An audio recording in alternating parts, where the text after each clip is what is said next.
Natural life etch खुश आमदीद वेखने वाले नूं अस्सलाम वालेकुम।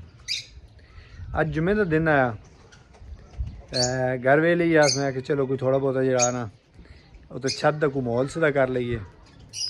ठीक है, मछलियां का खाना साफ़ किया, पानी शानी लाया वा। ठीक है, क्योंकि ये काफ़ी गंदा होया मैं कि चलो इन्हें भी सफाई कर छड़िए। वेखे ने पानी शानी लाया, कुछ बूटे शूटे पुराने सारे पट्टे न।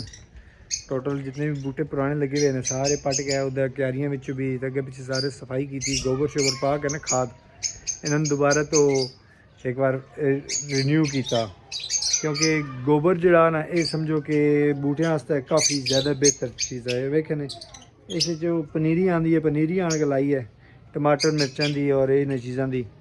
थोड़ा छत नूं जड़ा ना फिर दोबारा अच्छे तरीके नाल बहाल करने की कोशिश की है।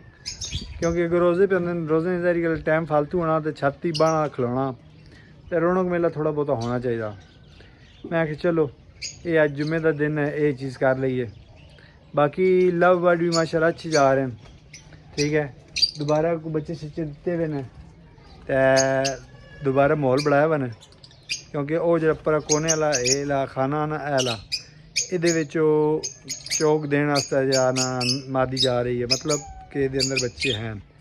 ठीक है, बाकी तो बच्चे बड़े हो गए उड़ते पे तो उधर छोटे फिर बच्चे दिते हुए हैं। इधर भी कोई दिते हुए नस्टिंग भी मैं आँधी भी है, पर नस्टिंग है जी ना देंगे क्योंकि बच्चे उत्ते फिर जो नस्टिंग करना शुरू कर सन तले बच्चे मर वैसन या अंडे अंडिया दे करना पसंद, मतलब वो नुकसान देंगे।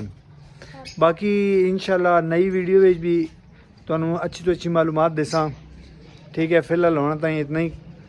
अल्लाह हाफिज़। मेरे वीडियो लाइक सब्सक्राइब शेयर लाजमी किया करो। अल्लाह हाफिज़।